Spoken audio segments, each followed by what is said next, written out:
अस्सलाम वालेकुम बेटा। आवाज़ आप सबको आ रही होगी, आई होप। आज एक्सपोनेंट का टॉपिक ख़त्म करने के बाद हमारा अगला टॉपिक है जो हमने पढ़ना है, और वो अगला टॉपिक है रेडिकल्स। तो अगला टॉपिक जो हमने कॉपी नहीं करना, कुछ भी कॉपी नहीं करना क्योंकि मैंने मिटाया हुआ सब कुछ। तो कुछ कॉपी नहीं करना, पहले आज सुनना है। तो मैं वेट कर लूँ पहले आप लोगों के ज्वाइन होने के लिए, जितने लोग ज्वाइन हो सकते हैं हो जाए। 2 मिनट वेट करूंगा, उसके बाद मैं शुरू करता हूँ। कॉपी नहीं करना अभी।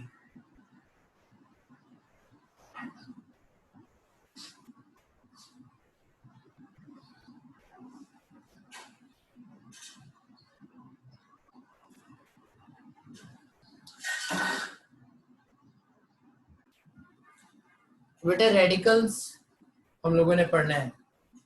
रेडिकल का मतलब क्या होता है? रेडिकल का मतलब होता है कोई सा रूट। रूट किसी भी नंबर पे रेडिकल लगा हुआ है, इसका मतलब आप उसका क्या ले रहे हैं? रूट ले रहे हैं। अब वो रूट कौन सा रूट हो सकता है? सेकेंड रूट हो सकता है यानी स्क्वायर रूट, थर्ड रूट हो सकता है यानी cube root, fourth root, fifth root, sixth root, कोई भी रूट हो सकता है। 10th root, 20th root, 25th root, 60th root, या कोई भी रूट। ठीक है। अब ये रेडिकल का मतलब क्या है? रेडिकल का मतलब है ये वाला निशान। जिस नंबर पे वाला निशान लगा हुआ उसका मतलब रेडिकल लगा हुआ है। यानी एक नंबर है n, उस नंबर पे ये निशान लगा हुआ है, तो ये निशान कहलाता है रेडिकल का निशान। और जिस नंबर पे, जिस तरह जब किसी नंबर पे पावर लगी होती थी, पावर को कहते थे एक्सपोनेंट, और उस नंबर को कहते थे बेस। तो जिस तरह एक्सपोनेंट में दो चीजें होती थी, एक एक्सपोनेंट और एक बेस, उसी तरह रेडिकल में भी दो चीजें होती हैं, एक रेडिकल के अंदर और एक रेडिकल के बाहर छोटा सा नंबर। छोटा, बड़ा नहीं, छोटा सा नंबर। तो रेडिकल के अंदर जो चीज होती है बेटा, उसको बोलते हैं क्या? उसको बोलते हैं रेडिकेंड। और जो भी चीज रेडिकल के बाहर होती है, जो छोटा सा नंबर रेडिकल के बाहर लिखा होता है, वो कहलाती है रेडिकल साइन की इंडेक्स। और ये रेडिकल साइन की इंडेक्स ही बताती है कि ये रूट कौन सा रूट है। मिसाल के तौर पे, जब रेडिकल साइन के इंडेक्स में कुछ ना हो तो ये सेकेंड रूट होता है, फर्स्ट रूट नहीं होता, सेकेंड रूट। फर्स्ट क्यों नहीं होता मैं अभी बताता हूँ। तो ये कौन सा रूट होता है? ये कहलाता है बेटा स्क्वायर रूट। सेकेंड का मतलब, टू का मतलब स्क्वायर। इसी तरह जब इंडेक्स में 3 होगा, रेडिकेंड वही एक्स है, रेडिकल के अंदर क्या है? वही एक्स, लेकिन रेडिकल की इंडेक्स में क्या है? 3। तो रूट भी कौन सा होगा? Third root. और ये थर्ड रूट क्या कहलाता है? 3 को क्या बोलते हैं? क्यूब। तो थर्ड रूट क्या कहलाता है? Cube root. इसी तरह अगर इंडेक्स में 4 है तो फिर ये क्या कहलाएगा? Fourth root. अगर इंडेक्स में 5 है तो ये क्या कहलाएगा? Fifth root. इसी तरह अगर इंडेक्स में 10 है तो ये कहलाएगा 10th रूट। ये बीच में सो ऑन के सिंबल इसलिए बनाए कि बीच में कोई भी रूट आ सकता था, 6, 7, 8, 9, 10। और अगर इंडेक्स में कोई भी नंबर है n, तो जो भी इंडेक्स में होगा n, रूट भी वही होगा, nth रूट। nth का मतलब, n का मतलब इंडेक्स में कुछ भी आ जाए, कोई भी नंबर आ जाए, तो जो भी नंबर इंडेक्स में होगा रूट भी वही होगा। ठीक है। तो इसका मतलब ये है कि जी हाँ, मैंने रेडिकेंड लिखा है। रेडिकल के अंदर जो होता है वो रेडिकेंड होता है। ये निशान रेडिकल है, इसके अंदर जो होगा वो रेडिकेंड कहलाएगा, इसके बाहर जो छोटा सा नंबर होगा वो इंडेक्स कहलाएगा। ठीक है। तो रेडिकल का मतलब है कोई सा रूट। कौन सा रूट? जो भी इंडेक्स में लिखा हुआ है वही वाला रूट। और जब इंडेक्स में कुछ ना लगा हुआ हो तो हम बोलते हैं कि इंडेक्स में 2 है। जब इंडेक्स में कुछ ना हो तो 2, 1 नहीं होता, 2 होता है। क्यों, बताता हूं मैं अभी। अब रेडिकल पढ़ने की जरूरत क्यों पेश आती है? रेडिकल का मकसद क्या है? जैसे कि हम ये बात जानते हैं कि किसी भी बेस की जब भी पावर हो, तो पावर का मतलब होता है तादाद, कि बेस कितनी दफा मल्टीप्लाई हो रही है। पावर का मतलब है क्वांटिटी, है ना। और आपने ये सीखा था कि क्वांटिटी यानी कि पावर नेगेटिव नहीं होनी चाहिए, क्योंकि नेगेटिव तादाद नहीं हो सकती। उसी तरह पावर अगर नेगेटिव नहीं हो सकती तो पावर अपॉन में भी तो नहीं हो सकती, क्योंकि अगर पावर अपॉन में होगी तो डेसिमल में आएगा आंसर। और अगर आंसर डेसिमल में आया, अगर आंसर डेसिमल में आया तो पावर या तादाद तो डेसिमल में नहीं होनी चाहिए। तो जब भी पावर डेसिमल में आ जाए या अपॉन में आ जाए तो फिर हम वो पावर अपॉन में नहीं लिखते, बल्कि उसकी जगह क्या लगाते हैं? Radical sign. जिस तरह जब पावर नेगेटिव आती जगह चेंज करते थे, उसी तरह अगर पावर अपॉन में आ जाए तो रेडिकल लगाते हैं। तो रेडिकल का मकसद ही है कि पावर अपॉन में आती है, यानी अगर मैं रेडिकल को रिमूव करूं तो जिस नंबर पे रेडिकल लगा हुआ था जाहिर है उसी नंबर के ऊपर से रेडिकल हटाऊंगा। तो रेडिकल हटाने से क्या होगा, रेडिकल हटाने से पावर आ जाएगी 1/इंडेक्स, यानी इंडेक्स में जो भी लिखा हुआ है वही पावर अपॉन में आ जाएगी। जो भी इंडेक्स में लिखा हुआ है वही पावर अपॉन में आ जाएगी। मिसाल के तौर पे अगर इंडेक्स में कुछ नहीं लिखा तो इसका मतलब मैंने क्या बोला था, इंडेक्स में कुछ नहीं लिखा तो 2 लिखा है तो पावर अब में आ जाएगा 1/2। अगर इंडेक्स में 3 लिखा है तो पावर में आ जाएगा 1/3। अगर रूट है और अगर फोर्थ रूट है, मैं कह रहा हूं कि अगर हमारे पास फोर्थ रूट है और फोर्थ रूट में हमारे पास, अगर फोर्थ रूट है और फोर्थ रूट में हमारे पास इंडेक्स में 4 है तो पावर भी क्या आ जाएगी 1/4। अगर फिफ्थ रूट है, जाहिर इंडेक्स में 5 है तो फिफ्थ रूट है तो पावर भी क्या आ जाएगी 1/5। एक्स पे क्यों आ रही है पावर, क्योंकि रेडिकल भी तो एक्स पे लगा हुआ था। एक्स का मतलब कोई भी नंबर हो सकता है। अगर 10th रूट है तो इंडेक्स में 10 है तो पावर भी आएगी 1/10। और अगर nth रूट है तो इंडेक्स में n है तो पावर भी आ जाएगी 1/n। n लिखने का मकसद क्या है, यहाँ पे कुछ भी हो सकता था, यानी अगर यहाँ पे 20th रूट होता तो 1/20 आ जाती, अगर यहाँ पे 55 रूट होता तो 1/55 आ जाता। आ रही है बात समझ में, यानी जो भी इंडेक्स में होगा वही वाला रूट आ जाएगा। ठीक है, इसका मतलब क्या है कि अगर किसी नंबर पर आपके पास लगा हुआ हो 17th रूट तो उसकी पावर क्या आ जाएगी 1/17।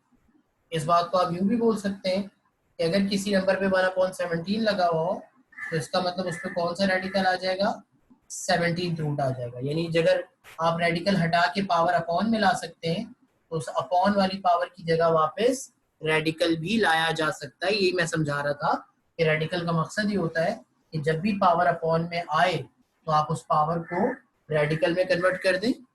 अच्छा, अगर रेडिकल लाना होता तो फिर रेडिकल हटाते क्यों है, रेडिकल इसलिए हटाते हैं ताकि अगर ये अपॉन वाली पावर खत्म हो सके तो खत्म हो जाए, और अगर खत्म नहीं हो सकती तो वापस रेडिकल लगा देते हैं। ठीक है, अब हमारी बुक में रेडिकल को 2 हिस्सों में पढ़ा है। अच्छा, एक सवाल है कि यार हमने ये सीखा था कि जब इंडेक्स में या जिस जगह पे कुछ नहीं होता वहां 1 होता है, तो यहाँ 1 क्यों नहीं होता। अब मैं बताता हूँ। सोचिए कि अगर इंडेक्स में कुछ ना होता तो मैं कहता कि इंडेक्स में 1 है, तो जब रेडिकल हटता तो पावर क्या आती 1/इंडेक्स, और अगर पावर में इंडेक्स में 1 होता तो पावर में 1/1 आता, और 1/1 का मतलब तो 1 ही होता है, और जब पावर में 1 हो तो 1 लिखने की जरूरत नहीं होती। अब आप मुझे बताएं कि अगर इंडेक्स में 1 होता, इंडेक्स में कुछ ना होने से अगर मैं कहता कि 1 आएगा तो 1/1 तो पावर अपॉन में आती ही नहीं, और अगर ये पावर अपॉन में ही ना आती तो फिर रेडिकल लगाने की भी कोई जरूरत नहीं होती, क्योंकि x की पावर 1 का आंसर हमको सबको पता है कि x एक दफा लिखा हुआ है ना। तो जब इंडेक्स में 1 आएगा, अगर आता तो पावर अपॉन में ना आती तो रेडिकल भी ना आता। इसीलिए रेडिकल कभी भी 1 से स्टार्ट नहीं होते, रेडिकल कहाँ से स्टार्ट होते 2 से, क्योंकि 1/2 का आंसर आता है 0.5 डेसिमल में। हाँ, तो ये पावर एक्सेप्टेबल नहीं है। लेकिन अगर इंडेक्स में मैंने 1 ले लिया तो 1/1 तो 1 होता है, 1 तो एक्सेप्टेबल होता है, और अगर 1 एक्सेप्टेबल है तो फिर रेडिकल पढ़ने की 1 के लिए जरूरत ही नहीं है। तो याद रखो, रेडिकल 1 से स्टार्ट नहीं होते, रेडिकल 2 से स्टार्ट होते हैं। यानी फर्स्ट रूट नाम की कोई चीज नहीं है, सेकेंड रूट या स्क्वायर रूट, थर्ड रूट या cube root, fourth, fifth, six, seventh, eighth and higher root, ये सारे हायर रूट्स हैं। तो हमारी बुक में हमारे इस टॉपिक को 2 हिस्सों में ब्रेक कर दिया है। 2.5 में सिर्फ स्क्वायर रूट पढ़ना है और 2.6 में सारे बड़े रूट पढ़ने हैं स्क्वायर रूट के अलावा। ठीक है, तो अभी फिलहाल स्क्वायर रूट। स्क्वायर रूट का मतलब क्या है, स्क्वायर रूट का मतलब है ऐसा रेडिकल साइन जिसकी इंडेक्स में कुछ ना लगा हो, और जब इंडेक्स में कुछ नहीं लगा होगा सेकंड रूट, तो इंडेक्स में क्या आएगा, जब इंडेक्स में कुछ नहीं लगा होगा तो इंडेक्स में 2 आएगा, और जब ये स्क्वायर रूट हटेगा तो पावर भी क्या आएगी 1/2। जब ये स्क्वायर रूट हटेगा तो पावर भी क्या आएगी 1/2।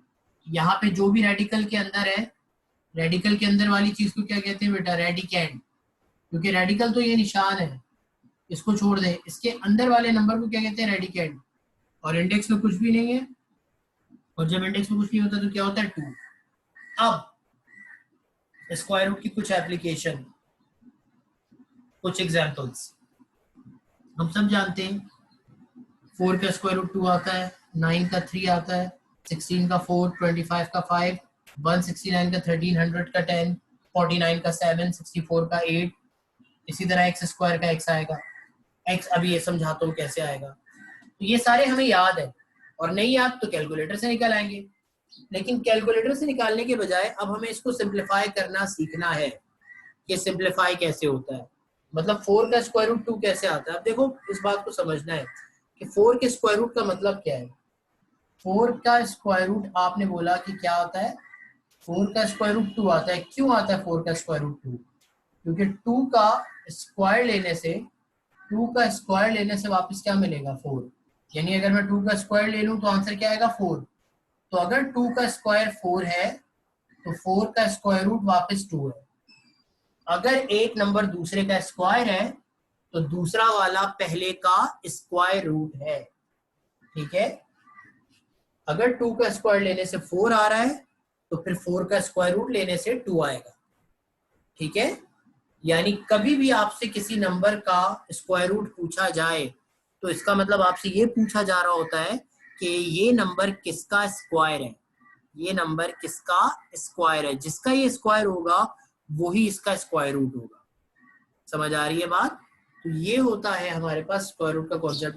अब ऐसा क्यों होता है आए मैं समझाऊं आपको। सबसे पहले हम करते हैं कि यहाँ पे सब पे नंबर लिखे हुए, तो इन नंबर के बना लेते हैं फैक्टर्स। 4 के क्या फैक्टर बनेंगे आपको पता है, 2 मल्टीप्लाई बाय 2 यानी 2 का स्क्वायर। जब स्क्वायर रूट हटेगा, अच्छा ये 2 स्क्वायर आया है 4 की जगह, अब स्क्वायर रूट की जगह क्या आएगा, 1/2। और एक दफा रेडिकल हटा, पावर आ गई। तो पावर पर काम करना आपको आता है क्योंकि लॉ ऑफ एक्सपोनेंट आपने पढ़े हुए हैं। ये है पावर के ऊपर पावर, और जब भी पावर के ऊपर पावर होती है, चाहे वो जैसी भी पावर हो, पावर आपस में क्या होंगी, मल्टीप्लाई। तो इस वाली पावर वाले 2 से दूसरी वाला पावर वाला 1/2 मल्टीप्लाई, और जब 2 से 1/2 मल्टीप्लाई तो 2 से 1/2 कैंसिल, पावर में क्या बचा, 1। और जब पावर में 1 बचता है तो लिखने की जरूरत नहीं होती। 9 का मतलब है 3 का स्क्वायर, पावर में रेडिकल स्क्वायर रूट की जगह 1/2, पावर के ऊपर power, power multiply, 2 multiply by 1/2, 2 से 1/2 कैंसिल, आंसर में मिला 3 की पावर 1। 3 की पावर 1 का मतलब आंसर में मिला सिर्फ 3। 16 का मतलब होता है ये किसका स्क्वायर है, 4 का। स्क्वायर रूट का मतलब 1/2, क्योंकि स्क्वायर से स्क्वायर रूट कैंसिल हो जाता है। कैसे, जिस तरह 2 से 1/2 कैंसिल होता है। तो पावर के ऊपर पावर, पावर मल्टीप्लाई, 2 से 1/2 मल्टीप्लाई, तो पावर के 2 से पावर का 1/2 कैंसिल, आंसर में मिला 4। 25 का मतलब है 5 का स्क्वायर, स्क्वायर रूट का मतलब है 1/2, पावर के ऊपर पावर, पावर मल्टीप्लाई, 2 से 1/2 मल्टीप्लाई होगा और 2 से 1/2 हो जाएगा कैंसिल, आंसर क्या मिलेगा, 5। इसी तरह 169, 169 का मतलब है 13 का स्क्वायर, रेडिकल हटा, पावर आई 1/2 क्योंकि स्क्वायर रूट था। अगर क्यूब रूट होता 1/3 आता। तो जिस तरह स्क्वायर रूट से स्क्वायर कैंसिल होता है उसी तरह क्यूब रूट से क्यूब कैंसिल होगा, फोर्थ रूट से 4 कैंसिल होगा, फिफ्थ रूट से 5 कैंसिल होगा, क्योंकि फिफ्थ रूट का मतलब है 1/5, तो 1/5 से 5 कैंसिल होगा, 10th रूट से 10 कैंसिल होगा। तो इसी तरह यहाँ पावर के ऊपर पावर, पावर मल्टीप्लाई, 2 से 1/2 मल्टीप्लाई, 2 से 1/2 कैंसिल, आंसर क्या मिला, 13। और जब अल्फाबेट हो, अच्छा अल्फाबेट का तो टेबल वेबल तो होता नहीं है कि मैं इसके फैक्टर बनाऊं, और इसके फैक्टर बनाने की जरूरत नहीं क्योंकि इस पे पहले से स्क्वायर है। तो आप इस पे आराम से देखो, आप इस पे काम हो सकता है तो रेडिकल हटाओ, अगर काम ना हो सकता होता, रेडिकल ना कैंसिल हो सकता होता तो मैं रेडिकल ना हटाता, क्योंकि अपॉन वाली पावर मुझे नहीं चाहिए। तो अपॉन वाली पावर ला क्यों रहे, क्योंकि यहाँ पे मुझे अपॉन वाली पावर कैंसिल होने की उम्मीद है। अगर कैंसिल होने की उम्मीद ना होती ना तो मैं कभी भी पावर ना लाता, रेडिकल ना हटाता। तो ये रेडिकल हटेगा, पावर आ जाएगी 1/2, पावर के ऊपर पावर, पावर मल्टीप्लाई, तो 2 से 1/2 मल्टीप्लाई और 2 से 1/2 कैंसिल होके एक्स आंसर। तो जिस तरह स्क्वायर से स्क्वायर रूट कैंसिल हो जाता है, आपको समझ आ गई ये बात, उसी तरह क्यूब से क्यूब रूट भी कैंसिल होगा, 4 से 4 रूट भी जो बाद में दोबारा भी करूंगा जब मैं हायर रूट्स पढ़ाऊंगा। अब रेडिकल की स्क्वायर रूट, क्यूब रूट या फोर्थ रूट, इसकी कुछ प्रॉपर्टीज है। जिस तरह 5 प्रॉपर्टीज है, 1 2 3 4 और ये 5, तो ये 5 स्टेरिक वाली प्रॉपर्टीज हमने सीखनी है। ठीक है, तो अभी प्रॉपर्टीज क्या होती हैं जरा इसको देख लेते हैं। अगर दो सेम रूट वाली टर्म्स मल्टीप्लाई या डिवाइड हो रही हो, सेम रूट का मतलब दोनों पे स्क्वायर रूट हो या दोनों पे क्यूब रूट हो, ऐसा ना हो कि एक पे स्क्वायर रूट है और एक पे क्यूब रूट है, दोनों पे स्क्वायर रूट हो या दोनों पे सेम रूट हो। तो अगर ये दोनों मल्टीप्लाई या डिवाइड हो रहे हैं तो हम इसको एक ही रेडिकल एक ही रूट के अंदर लिखकर मल्टीप्लाई भी करवा सकते हैं, और अगर डिवाइड हो रही है तो एक ही रूट के अंदर लिखकर डिवाइड भी करवा सकते हैं। ठीक है, अब ऐसा क्यों होता है आइए मैं प्रूफ करके दिखाता हूँ आपको। लॉ ऑफ एक्सपोनेंट आते हैं ना आपको, अगर a मल्टीप्लाई बाय b पूरे की पावर, पूरे पे रेडिकल है, तो इसका मतलब रेडिकल का मतलब क्या होता है, पूरे की पावर 1/2, स्क्वायर रूट का तो यही मतलब है। अब यहाँ पे law of power of a product, अगर पूरे ब्रैकेट की पावर 1/2 है तो a की पावर भी 1/2 और b की पावर भी 1/2। a की पावर 1/2 का मतलब स्क्वायर रूट a, b की पावर 1/2 का मतलब स्क्वायर रूट b। तो अगर इस ब्रैकेट की जगह ये वाला स्टेप आ सकता है, तो इस वाले स्टेप की जगह वापस ये वाला ब्रैकेट, ये वाला होल स्क्वायर रूट भी तो आ सकता है। तो अगर होल स्क्वायर रूट से अलग अलग स्क्वायर रूट आ सकते हैं, तो अलग अलग स्क्वायर रूट से होल स्क्वायर रूट भी आ सकता है। ठीक है, तो ये लॉ ऑफ एक्सपोनेंट से मैंने आपको प्रूफ भी करके दिखा दिया। Law of power of a product. इसी तरह law of power of a fraction पढ़ा था कि अगर पूरे फ्रैक्शन पे स्क्वायर रूट है तो पूरे फ्रैक्शन की पावर 1/2 है। इसका मतलब न्यूमिनेटर की भी पावर 1/2 और डिनोमिनेटर की भी पावर 1/2, यानी न्यूमिनेटर पे भी स्क्वायर रूट और डिनोमिनेटर पे भी स्क्वायर रूट। तो अगर इस स्टेप की जगह ये स्टेप आ सकता है तो फिर उस स्टेप की जगह वो स्टेप भी आ सकता है। यानी अगर होल स्क्वायर रूट से अलग अलग स्क्वायर रूट आ सकते हैं तो अलग अलग स्क्वायर रूट से होल स्क्वायर रूट भी लाए जा सकते हैं। तो ये हो गई आपके पास एक और प्रॉपर्टी, 2 प्रॉपर्टीज हो गई। अब आ जाए तीसरी और चौथी प्रॉपर्टी पे। एक सवाल है, अगर मेरे पास a/a लिखा होता ये कैंसिल होकर आंसर 1 आ जाता। अगर मेरे पास √a/√a लिखा होता तो भी इसको एक ही अंडर रूट के अंदर लिखता है इस प्रॉपर्टी के मुताबिक, दोनों पे सेम रूट है। a से कैंसिल होता 1 आता, स्क्वायर रूट हटता तो 1 की पावर 1/2 आती, और 1 की पावर कुछ भी लगा दो आंसर 1 आता है या नहीं। तो अगर a/a होता तो भी आंसर 1 आता, और √a/√a होता तो भी आंसर 1 आता, यानी कैंसिल हो जाते। सही बात है, क्या अभी भी कैंसिल हो सकते हैं? जवाब है नहीं। क्यों? क्योंकि एक नंबर पे रूट है और दूसरे पे रूट नहीं है। एक नंबर पे रूट है और दूसरे पे रूट नहीं है, तो ये कैंसिल नहीं हो सकते। तो इस सूरत में क्या किया जाए फिर? इस सूरत में प्रॉपर्टी यूज की जाए। क्या प्रॉपर्टी है? देखो, अगर ऊपर नीचे सेम नंबर हो और एक पे रेडिकल हो और एक पे रेडिकल ना हो, तो आंसर में वहां पर रेडिकल आता है जहां पे क्वेश्चन में रेडिकल नहीं था। यहाँ पे नीचे रेडिकल था तो आंसर में ऊपर रेडिकल आएगा। तो जाहिर है ए तो आएगा ही आएगा क्योंकि क्वेश्चन में भी ए था। यहाँ पर इसको यूं देख लेते हैं, यहाँ पे ऊपर अंडर रूट ए था तो अब नीचे अंडर रूट ए आएगा, और जहां पहले अंडर रूट था पुराने अंडर रूट की जगह क्या आ जाएगा 1। यहाँ पे नीचे पूरा अंडर रूट था पहले तो नीचे 1 आ जाएगा, और आपको पता है जब नीचे अकेला 1 हो तो लिखने की जरूरत नहीं होती। यहाँ पर ऊपर अंडर रूट था तो ऊपर 1 आ जाएगा। ये अभी प्रॉपर्टी कैसे हो रही है मैं अभी नहीं समझा सकता, बस अभी सिर्फ ये प्रॉपर्टी सुन ले, जब प्रूफ करूंगा तब मजीद क्लियर हो जाएगी। अभी सिर्फ सुन ले, इसकी एप्लीकेशन भी देखें। क्या एप्लीकेशन? ऊपर नीचे सेम नंबर, एक पे स्क्वायर रूट है और एक पे स्क्वायर रूट नहीं है, कैंसिल नहीं हो सकता। ऊपर नीचे सेम नंबर, एक पे स्क्वायर रूट है एक पे स्क्वायर रूट नहीं है, कैंसिल नहीं हो सकता। तो क्या आंसर आएगा? अगर नीचे स्क्वायर रूट था तो आंसर में ऊपर स्क्वायर रूट आएगा, और अगर ऊपर स्क्वायर रूट था तो आंसर में नीचे स्क्वायर रूट आएगा। यहाँ पे नीचे वाले की जगह 1 आ जाएगा, नीचे 1 लिखने की जरूरत नहीं होती, और यहाँ ऊपर वाले की जगह 1 आ जाएगा, वहां ऊपर 1 लिखना पड़ता है। तो ये है इन दोनों प्रॉपर्टीज की एप्लीकेशन। ठीक है, अब आखिरी प्रॉपर्टी आज के टॉपिक, आज की क्लास का आखिरी काम जल्दी से करवा दूं कि अगर सेम रेडिकल और सेम रेडिकेंड, रेडिकेंड भी सेम है रेडिकल भी सेम है, यानी रूट सेम है और रूट के अंदर वाला मैटर भी सेम है, यानी रेडिकेंड भी सेम है, तो अगर सेम रेडिकेंड वाली टर्म्स ऐड या सब्ट्रैक्ट हो रही हो तो क्या होता है, तो आप उसे आराम से जो उसके साथ नंबर लिखे हुए, ए और बी का मतलब यहाँ पे कोई भी नंबर लिखे हो सकते हैं, 3 और 7, 1 और 6, कुछ भी। मिसाल देता हूँ, यार मुझे एक बात बताना, 5 और 2 को ऐड करवाओ तो आंसर क्या आता है? सब लोग बोलेंगे 3। सब ये बात मानते हैं ना, इसमें कोई डाउट ही नहीं है। अच्छा अब मेरी बात, अलजेब्रा आता है आप लोगों को, तो अगर 5a + 2a लिखा हो, 5 + 2a सॉरी 7 आता है, उसी तरह 5a + 2a लिखा हो तो आंसर में भी क्या आ जाता है? 7a। क्यों? जब सिंपल नंबर थे तो आंसर में भी सिंपल नंबर आया था। अब अगर a वाली टर्म्स है तो आंसर में भी a वाली टर्म आएगी। कैसे होता है ये काम? a निकल आता है कॉमन, अंदर बचता है 5 + 2, जो चीज अंदर बार बार हो उसे बाहर निकाल के एक दफा लिखते हैं, कॉमन निकालना, और फिर अंदर दोबारा नहीं लिखते। और अंदर वाले नंबर जो भी लिखे हो, अगर वो प्लस हो रहे हैं तो प्लस करवा दो, माइनस हो रहे हैं तो माइनस करवा दो। यही होता है ना यार, ठीक है।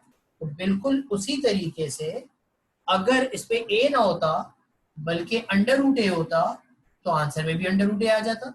जिस तरह ए वाली टर्म है तो आंसर में ए आ रहा है, उसी तरह √a वाली टर्म होती तो आंसर में भी क्या आ जाता? √a। तो ये है ये वाली प्रॉपर्टी, यानी ये प्रॉपर्टी क्या है? Simple addition subtraction. कि अगर मेरे पास √x वाली दो टर्म्स ऐड हो रही हैं तो मैं आराम से इसमें से √x निकालूंगा कॉमन, और जो भी फिर अंदर बचेगा, यहाँ बचा a और यहाँ बचा, और प्लस भी हो सकता है माइनस भी हो सकता है, ये तो डिपेंड करता है साइन सेम है या डिफरेंट। तो जो भी अंदर बचा उसे प्लस या माइनस करवा देंगे मिसाल के तौर पे। ये मैंने अपनी तरफ से लिया 3 और 4, इन दोनों में √x है तो इन दोनों में से √x आ जाएगा कॉमन। ये बताइए अंदर क्या बचेगा? यहाँ बचेगा 3, यहाँ बचेगा 4। अब आप बोलेंगे सर जहाँ कुछ नहीं होता वहां तो 2 होता है। हाँ सही बात है, लेकिन वो 2 यानी रेडिकल वो तो मैंने बाहर निकाला है इंडेक्स समेत, तो इंडेक्स नहीं बचेगी, नंबर बचेंगी। तो 3 और 4 बचा। अब बताओ 3 और 4 ऐड होके क्या बना? सर 3 और 4 होकर ऐड 7 बना, और √x पहले से मल्टीप्लाई हो रहा था, अभी भी मल्टीप्लाई हो रहा है। बोलो हो रहा है या नहीं? और मल्टीप्लाई बीच में कोई निशान नहीं है, इसका मतलब मल्टीप्लीकेशन हो रही है। इसी तरह एक और एग्जांपल देखो कि अगर ये भी √a वाली टर्म है, ये भी √a वाली टर्म है, तो ये ऐड या सब्ट्रैक्ट हो सकती है। अब इसमें से मैं √a निकाल लेता हूँ कॉमन। ये बताओ अंदर क्या बचा? यहाँ बचा 6, बीच में माइनस है, यहाँ कुछ नहीं बचा, कोई नंबर नहीं है, और जहां कोई नंबर नहीं होता वहां क्या होता है? 1। अब आप बोलोगे सर 2 भी तो होता है इंडेक्स में। हाँ इंडेक्स में 2 होता है, लेकिन वो इंडेक्स तो बाहर निकाल ली है मैंने, उसको छोड़ दो, तो यहाँ कुछ नहीं बचेगा। तो अगर कुछ नहीं बचेगा तो क्या बचेगा? 1। और फिर 1 और 6 का साइन डिफरेंट है तो ये माइनस होंगे। 1 में से 6 गया तो क्या बचा? 5। 1 में से 6 गया तो क्या बचा? 5। बड़े नंबर के साथ माइनस है तो क्या बचा? -5। और √a पहले भी था, √a अभी भी है। ये इसका आंसर आया। क्या आंसर आया? -5 √a। इसकी एग्जांपल देखिए एक और, कि अगर मेरे पास लिखा हो, सपोज करो 3 √2 + 7 √3, तो √2 कॉमन आ जाएगा, और 3 + 7 कितना बनेगा? 10 √2। बोलो बनेगा या नहीं? इसी तरह 5 √6 -4 √6, तो √6 आ जाएगा कॉमन, और फिर 5 - 4 कितना बनेगा? 1। और जब अकेला 1 हो तो 1 लिखने की जरूरत नहीं होती। तो क्या आंसर आया? सिर्फ √6। इसी तरह अगर मेरे पास लिखा हो 3 √3 -√3, तो इसमें से √3 आ जाएगा कॉमन, और यहाँ बचेगा 3 और यहाँ बचेगा 1, तो 3 - 1 कितना बना? 2 √3। अच्छा ये 2 3 6 नहीं बन सकता, मल्टीप्लाई हो तो रहा है मल्टीप्लाई, लेकिन मल्टीप्लिकेशन परफॉर्म नहीं करा सकते। क्यों? दोनों पे रेडिकल होता तो या दोनों पे रेडिकल ना होता तो भी मल्टीप्लाई हो जाते, और दोनों पे रेडिकल होता तो भी मल्टीप्लाई हो जाते। लेकिन यहाँ पे एक पे रेडिकल है और दूसरे पे रेडिकल नहीं है, तो ये ऐसे ही पड़ा रहेगा, ये मल्टीप्लाई नहीं होगा।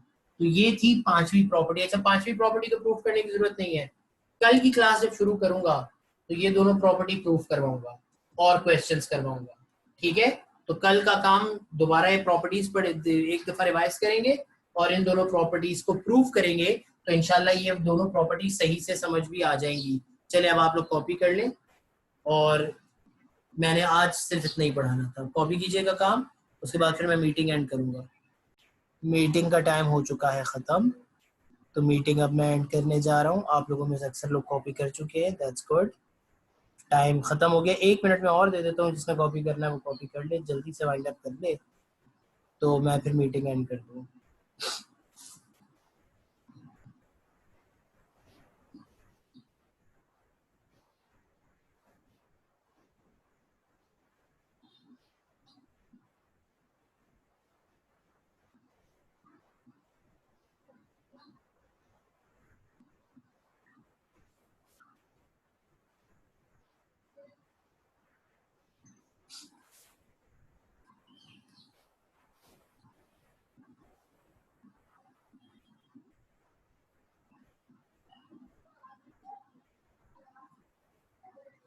ओके बेटे, so I am ending this meeting now.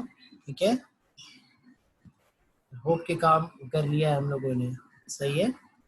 So ending this meeting.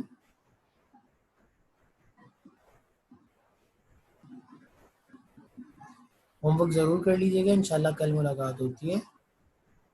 Homework ज़रूर कर लीजिएगा, ठीक है। अल्लाह हाफिज़।